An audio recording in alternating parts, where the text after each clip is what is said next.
Crazies, it's your girl Daisy. So I'm back with another video, and this video is regarding shadow work and why it is extremely important to incorporate this technique of addressing your repressed shadow side. So when people hear shadow work, a lot of people tend to be frightened because they think that it may incorporate some sort of dark techniques and things of that nature, and that's actually the contrary. This term was developed by Carl Jung. So Carl Jung was a Swiss psychiatrist and psychoanalyst who developed a lot of analytical psychology techniques that is used in psychology today, or at least referenced heavily. However, he was really known for his coinage of the term shadow self. So, your shadow self is really the repressed side of you. We all know what our conscious self says a lot of the times. It could be your negative little person saying negative things to you when you try to accomplish something that may be a little bit out of your comfort zone, or a lot of your fears may come through your conscious negative self. However, there's also that shadow self, that part of ourselves that we tend to hide from people. It's our mask. We have many masks that we wear. We have the mask that we wear around our friends, our family, and our relationships and our professional lives, things of that nature. However, the shadow self is something that sometimes we don't even know where that we have this aspect of ourselves that needs to be harnessed and hugged, okay? Especially when you've been a victim of trauma, there are a lot of things that you repress, and it may come out in several ways, especially if you've been a victim of sexual abuse or sexual trauma. You may realize later down the line as you engage or interact with romantic partners that this aspect of yourself is bringing you down or preventing you from having that healthy connection that we all deserve. So, our shadow self can easily develop in our childhood years. As a result, your experiences and your interactions with your caregivers are instrumental in how you develop as an adult or in your latter years. That being said, an example of how your shadow self may show up later down the line is when, let's use an example of a 5-year-old little boy who may have injured himself or is just feeling sad, and he has a caregiver, let's use a father for example, who tells him that he needs to stop crying once if he stubbed his toe, that he needs to be a man and stop crying, and that boys don't cry. After hearing this repetitively, that young 5-year-old boy develops into this mature man who is incapable of addressing any sort of feeling where he feels vulnerable.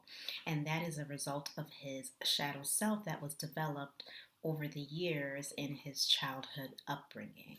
We talk about the shadow self developing in a little girl, and for an example, we can use the example of a little girl who doesn't understand anger, yet is expressing it in acting out or throwing a tantrum. So she may have a caregiver, let's use a mother for example here in this scenario. Her mother tells her, well, you shouldn't be angry, it's bad. She may then associate anger with badness, and we all understand that anger is just part of the cycle. It's learning how to process that anger effectively and in a healthy manner that separates the do's from the don'ts. And that being said, she develops into this adult who just doesn't know how to process her anger effectively in a healthy way when she interacts with people. So she tries her absolute hardest to disassociate herself from anger, and then let's say if she interacts with someone who may quote unquote trigger her in a sense, then she becomes passive aggressive towards those people because she's never truly learned how to process those repressed feelings of anger. And that is an example of how your conditioning growing up And the things that have been embedded in you through your childhood years can affect your shadow. And anytime you repress or you hide or you run away from your shadow, that is when your shadow grows bigger and bigger until you're left with no other option but to address it.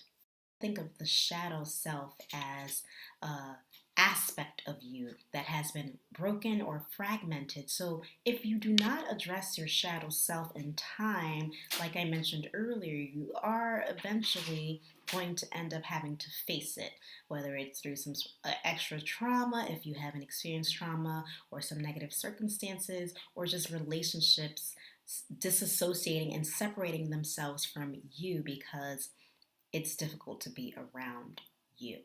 So once you accept your full and whole being, once you truly accept the negative aspects of your character, once you bring that shadow into the light and fully address everything that it is that may be hampering you down, that is when you truly grow. Bunch of ways to identify whether or not your shadow self is running your life. For instance, you may have heard the term you're projecting, or it looks or it feels like you're projecting your feelings on me. And people use that a lot without really understanding what's behind that. Well, when we tend to project our feelings or our past trauma and experiences onto others, it is because our shadow self is being activated. Something within us that we have repressed, or something that we may not even like about ourselves, we may identify in someone else. And there's some controversy whether or not what I'm about to say next is true. A lot of people believe that, energetically speaking, the people that are currently in our lives, or the people that we encounter, are mirrors of our own soul, of our own experiences. So whatever it is that you may dislike in someone else, it's something that you may have to deal with. So whether you agree with that statement or not, that is up to you. We may project or lash out onto others our repressed anger, our hurt, our guilt, our shames when it's too close to home, when it feels too familiar. That is when we may claws out and retreat, if that is your response to dealing with conflict, which is called like the fawn or flight response. That being said, if you've had friends or people in your direct vicinity who tell you that, oh, it seems like you're projecting, it seems like this is something that you've gone through instead of what I'm actually going through, pay special attention to that. And that may require some ego work. So that's going to be another video that I will put out soon, or a series rather, because the ego is a very tricky thing and no one's perfect. And I know there are people who may operate in a more inflated sense of self, which is not something I'm going to address in this particular video. Yet that is something that I can address in the future. Now, going back to our shadow self, pay attention to the people that are currently in your space and see if there are things in them that you may have been running from within yourself.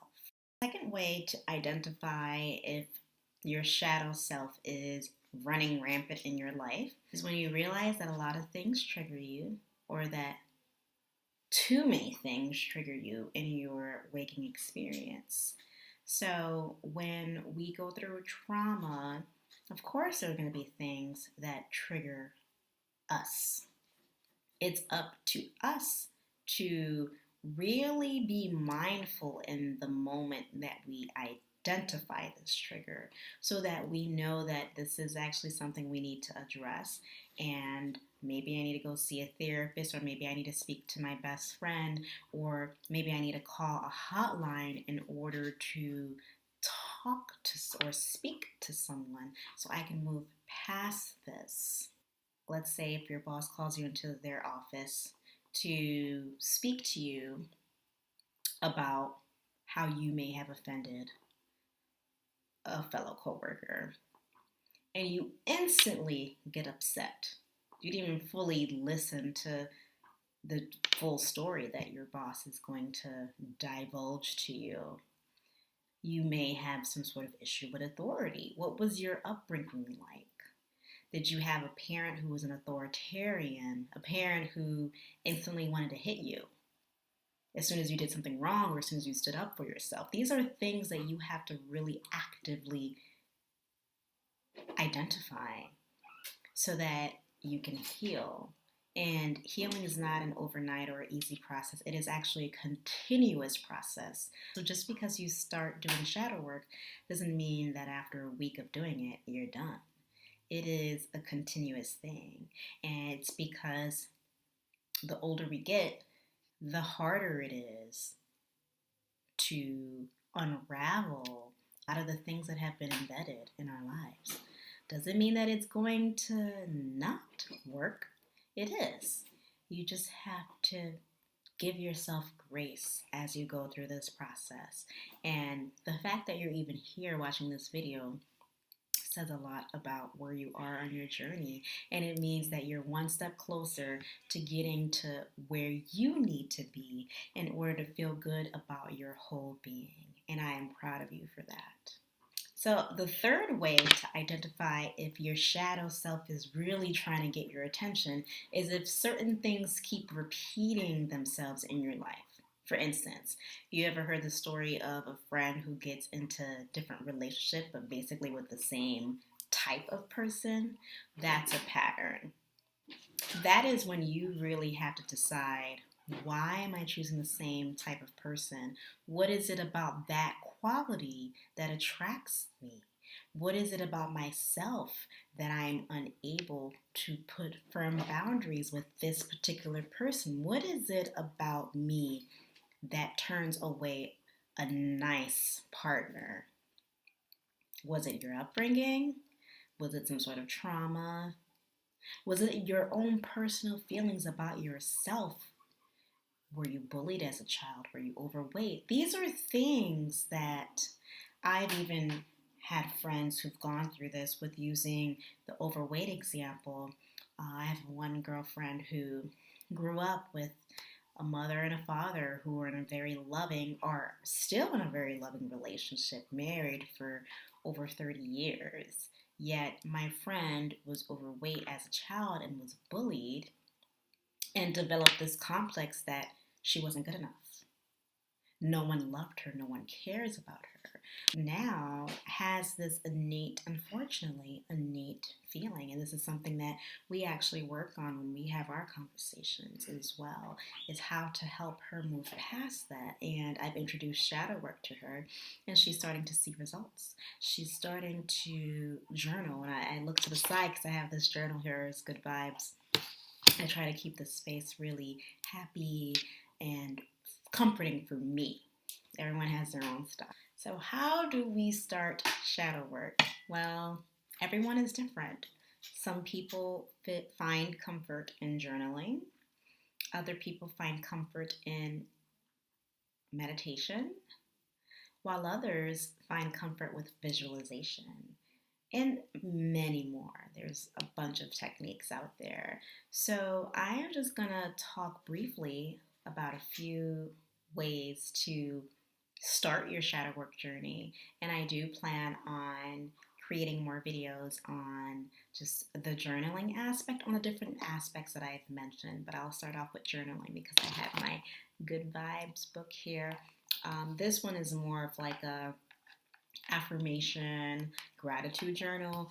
So for my shadow work journal, I used an online journal website called Penzu, along with just a black composition notebook, because I figured black is a really powerful color, and I wanted to tap into that energy of power and strength within my being.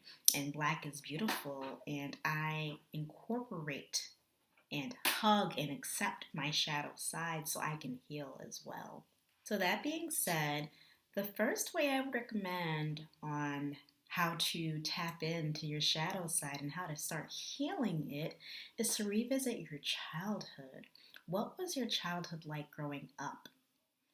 Do you have a good relationship with your parents?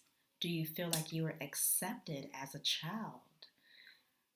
What were the main themes and values that were instilled in you?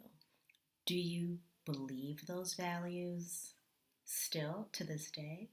If not, what changed and why? Those are just a few prompts to get you going, to really get you thinking. So I would recommend, if journaling is your thing, is to get a journal of your choice, of your color, whether it's online or not, or a physical journal, and use some prompts. I have prompts listed on my website, crazydaisy.co. I will also be creating several videos on this topic, but I guess my next video is going to be about prompts in journaling with shadow work and how to start that aspect of your journey. The second step I would recommend to really get you going on this shadow work journey is to become aware of your shadow. Start to accept it. Start to accept this side of yourself that you've been hiding for so long. At this point, it is important for us to take off our rose-colored glasses and be true to ourselves. Go in front of a mirror and say, I accept all parts of you. I accept all parts of you. I accept all parts of me, Daisy. I accept all parts of me, Daisy. And start to really believe it. Because when you accept yourself as a whole, that is when you tell your subconscious mind that you're ready to heal.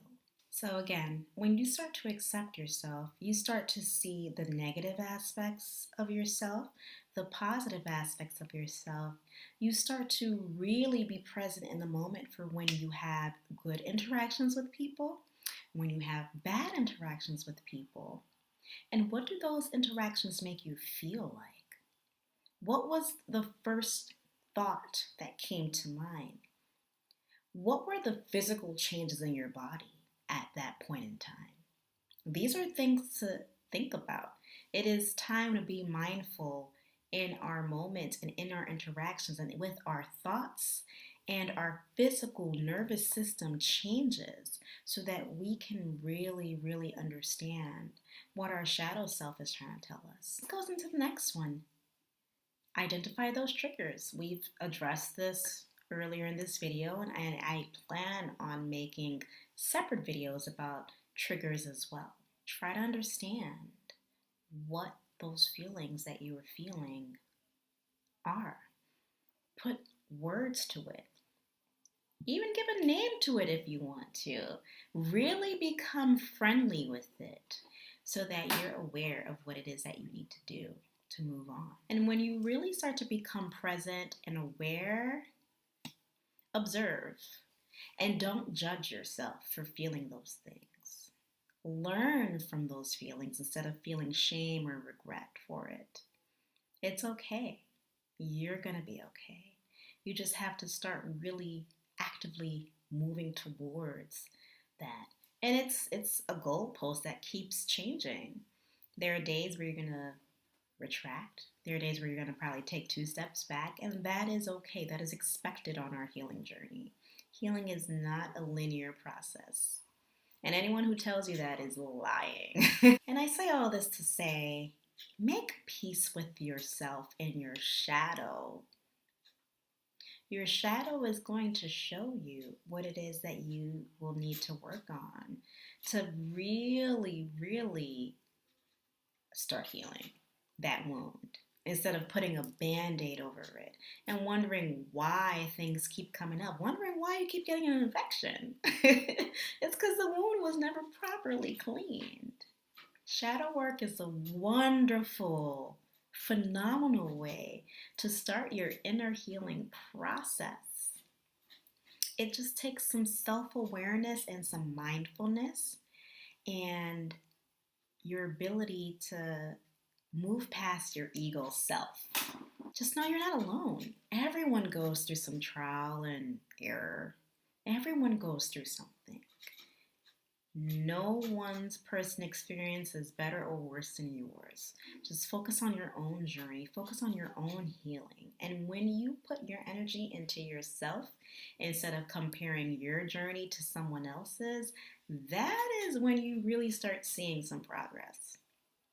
When you focus on you, because you are love. And if no one told you today, I want to let you know that I love you. And I believe in you. And I thank you for coming and joining me here in this space of healing. That's it for this video. I hope you guys found it helpful. If you did, let me know. Until next time, I wish you love, light, and healing. Mwah.